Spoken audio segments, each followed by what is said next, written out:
Halo pemirsa, apa kabar hari ini? Semoga Anda selalu sehat di masa pandemi ini dan selalu bersemangat untuk menjalani aktivitas. Bagi pemirsa yang harus tetap bekerja di luar rumah, jangan lupa menggunakan masker. Hari ini program Berita News Point hadir menjumpai Anda bersama saya, Amirah Dinda. Selama 30 menit ke depan, News Point akan menyajikan berita terbaru seputar Universitas Brawijaya dan Malang Raya. Jangan kemana-mana, keep on our channel News Point.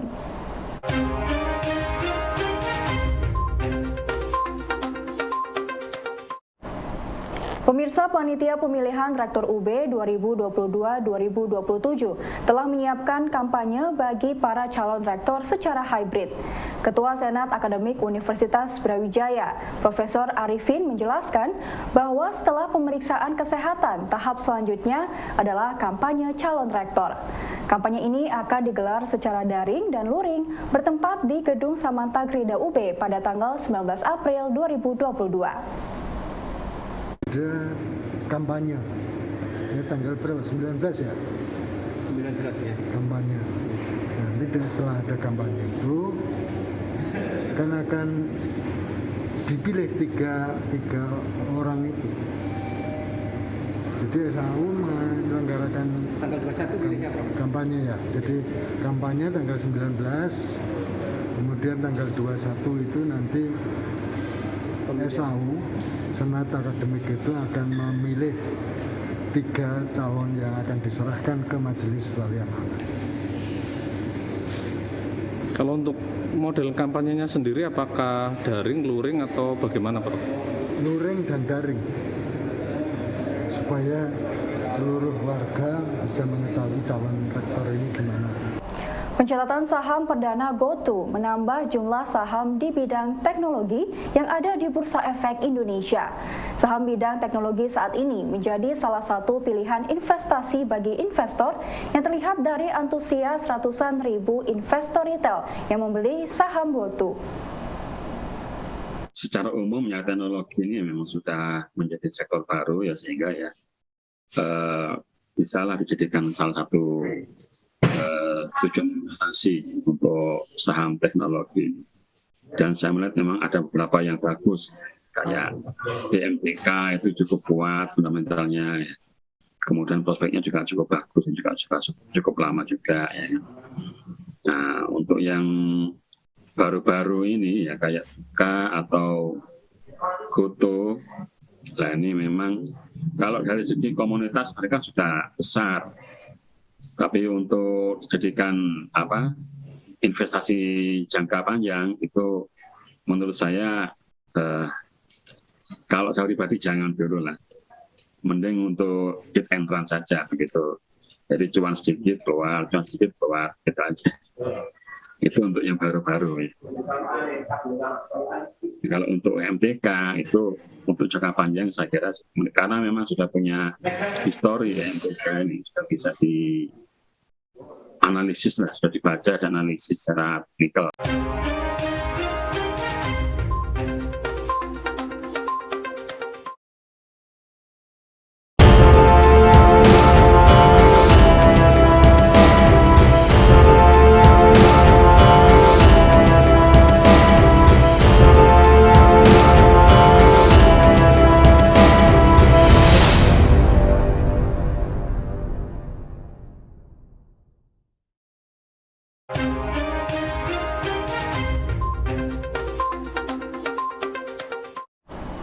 Pemirsa, bahasa Indonesia sudah memiliki payung hukum untuk menjadi salah satu bahasa internasional melalui Undang-Undang Nomor 24 Tahun 2009. Dalam undang-undang tersebut sudah dicanangkan bahwa bahasa Indonesia secara bertahap akan menjadi bahasa internasional. Ini juga mulai menyebarkan saya begitu Pak ke ranah internasional, dan ini memang diatur dalam undang-undang, khususnya itu Undang-Undang Nomor 24 Tahun 2009. Bahasa Indonesia ini memang mulai tahun 2009 itu sudah diatur untuk nanti mengembangkan fungsinya sebagai bahasa internasional, sehingga untuk kemapanannya sudah mulai diatur juga Pak. Jadi saat ini sudah tercatat itu ada 115.000 entry dalam KBBI daring. Jadi KBBI itu sekarang sudah sampai pada KBBI kelima, yang dimana di situ ada 137 bahasa daerah yang sudah masuk. Jadi intinya berarti bahasa Indonesia ini berkembang sekali, Pak. Kemudian ada 400 ribuan istilah dalam berbagai bidang ilmu yang dilengkapi juga dengan adanya TBBI. TBBI itu Tata Bahasa Baku Bahasa Indonesia. Kemudian ada alat evaluasinya namanya UKBI Adaptif, ada PUEBI, Pedoman Umum Ejaan Bahasa Indonesia, dan PUPI, Pedoman Umum Pembentukan Istilah. Dan itu semuanya sudah mapan di dalam bahasa Indonesia. Jadi tidak merupakan bahasa yang tidak berkembang begitu, Pak. Kemudian yang kedua, itu kalau kita berbicara dari segi internal.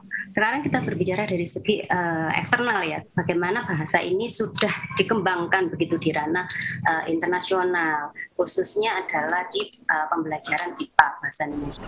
Program studi antropologi yang berada di Fakultas Ilmu Budaya UB memiliki ciri khas dalam kajiannya. Menurut Siti Zuriyetnani, Kaprodi Antropologi UB, keilmuan yang dipelajari di UB lebih mengarah kepada perilaku manusianya dalam berbagai bidang kehidupan. Itu kan dari kata antropos sama logos ya Pak ya, jadi memang ilmu tentang manusia begitu. Tapi ilmu tentang manusia ini terkait dengan perilaku manusia yang dilihat dari aktivitas kebudayaannya Pak, begitu. Nah karena memang ini ada korelasi terkait dengan fakultas kami, begitu yang memang mempelajari budaya, sehingga antropologi memang diminatkan pada studi tentang manusia dan kebudayaannya, begitu Pak. Mungkin kalau teman-teman sudah mengenal UB kan di FISIP ada sosiologi gitu. Sebenarnya kami hampir sama, namun berbeda bidang kajiannya, berbeda sedikit bidang kajiannya, begitu. Begitu sih Pak. Terus kemudian kalau di antropologi UB sendiri ada variasi mata kuliahnya juga mungkin cukup berbeda dengan di prodi yang lain begitu. Kalau di kami memang nanti lebih kuatnya adalah di studi etnografi Pak, begitu. Jadi memang studi tentang masyarakat begitu.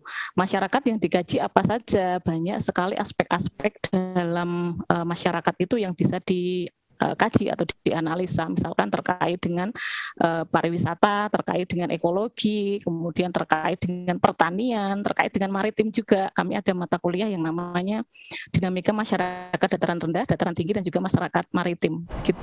Merayakan bulan suci Ramadan 1443 Hijriah, Fakultas Teknik Universitas Brawijaya bersama keluarga besar Muslim Al-Hadid menggelar Safari Ramadan. Kegiatan yang dilaksanakan hingga 18 April 2022 ini setiap harinya diisi dengan tausiah ngabuburit, buka bersama, sholat maghrib berjamaah, serta tarawih berjamaah yang dilengkapi dengan kultum tarawih. Jadi Safari Ramadan di Fakultas Teknik ini sebenarnya merupakan program kerja dari Takmir Masjid Al-Hadid gitu nggih, di mana kita tahu selama pandemi ini hampir kegiatan itu sangat minim kecuali ibadah wajib gitu ya. Jadi sehingga kami mencoba, karena sudah 2 kali Ramadan ini kita tidak beraktivitas, dan melihat juga arahan dari Masjid Raden Patah selaku masjid induk di UB gitu nggih, maka kami mulai memberanikan diri gitu ya untuk mulai aktif gitu ya melaksanakan kegiatan, salah satunya melalui kegiatan Safari Ramadan. Jadi yang saya katakan tadi, jumlah jemaah 150 sampai 200 itu memang terfokus pada kegiatan yang kami lakukan gitu ya. Kegiatan apa saja? Yang pertama adalah mulai dari sore. Jadi nanti setiap hari ya 4:30 gitu. Jadi kami mengadakan tausiah ngabuburit judulnya gitu ya. Jadi kami mencoba menawarkan ke teman-teman muslim gitu ya, supaya ndak ngabuburitnya itu di luar dan lebih banyak manfaatnya, monggo gitu ya, kita ke masjid mendengarkan tausiah setiap sore menjelang berbuka sampai dengan waktu berbuka bersama. Jadi kita membagikan takjil dan paket makanan gitu ya, yang kami buka donasinya bergilir gitu ya, mulai dari pimpinan fakultas, kemudian setiap departemen kita gilir selama 2 minggu ini gitu ya. itu gitu ya. Terus setelah selesai berbuka, kemudian sholat maghrib berjamaah, kita lanjut ke taraweh bersama. Jadi jemaah isya, kemudian taraweh. Termasuk di dalamnya adalah kultum Ramadan yang disampaikan di sela-sela antara isya dan taraweh gitu ya. Kemudian lainnya adalah peringatan nuzul Quran. Insya Allah ya, nanti kita akan laksanakan di malam ke-17 Ramadan itu untuk peringatan nuzul Quran.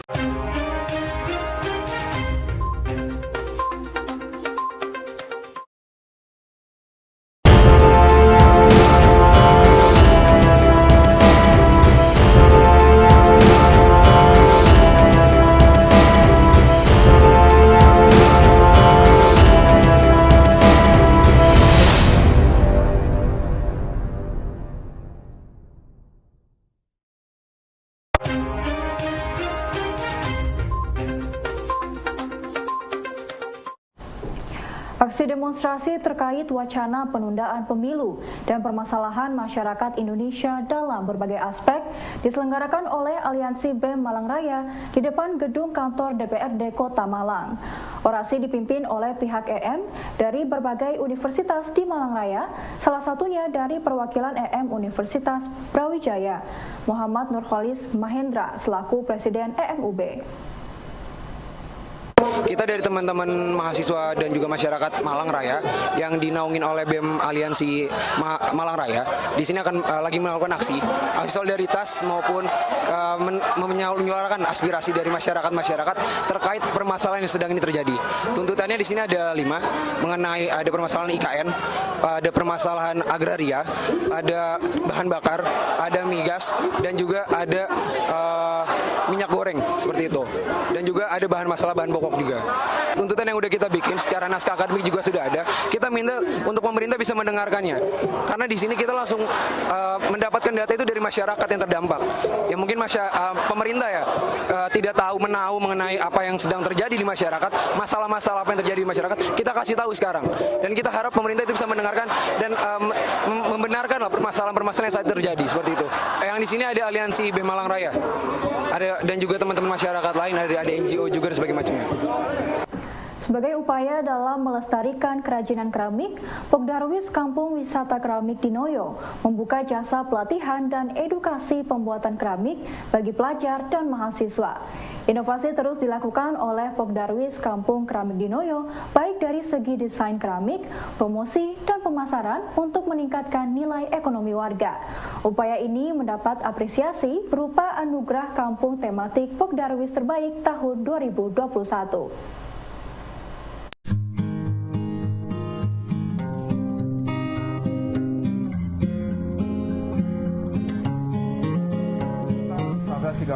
Di sekitar sini daerah sawah, tanah sawah itu ternyata bisa dibuat menjadi produk gerabah.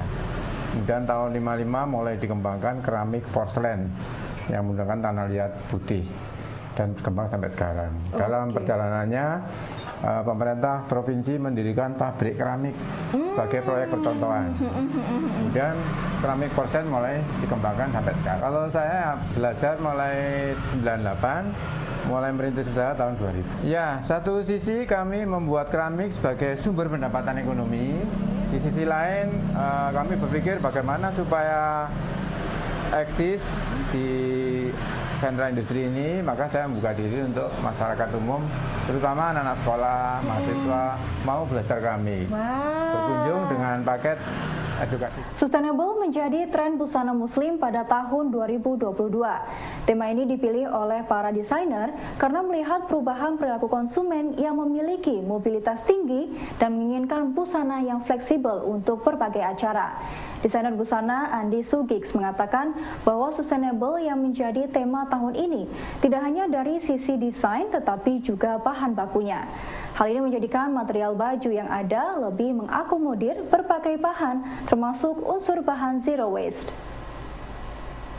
konsepnya lebih ke sustainable, Mas, karena kita para desainer, pelaku industri di bidang fashion sangat paham banget bahwa sustainable itu sangat bagus untuk perkembangan baik dari kita produksi, kemudian baju-baju itu kedepannya memiliki masa dan tidak hitungannya bukan tipikal baju yang habis dipakai kemudian sudah selesai. Oleh karena itu kita berupaya menggalakkan bahwa sistem sustainable itu harus lebih kita terapkan, kita pakai sehingga baju-baju untuk kedepannya lebih berguna untuk everlasting. Baik pemirsa, informasi tadi sekaligus menutup perjumpaan kita hari ini. Jangan lupa untuk selalu menyaksikan News Point setiap hari pukul 19.30 waktu Indonesia Barat hanya di UBTV, Televisi Pendidikan Universitas Brawijaya. Saya Aminah Dinda dan seluruh kru yang bertugas pamit undur diri. Tetap patuhi protokol kesehatan, wajib menggunakan masker. Terima kasih dan selamat beraktivitas.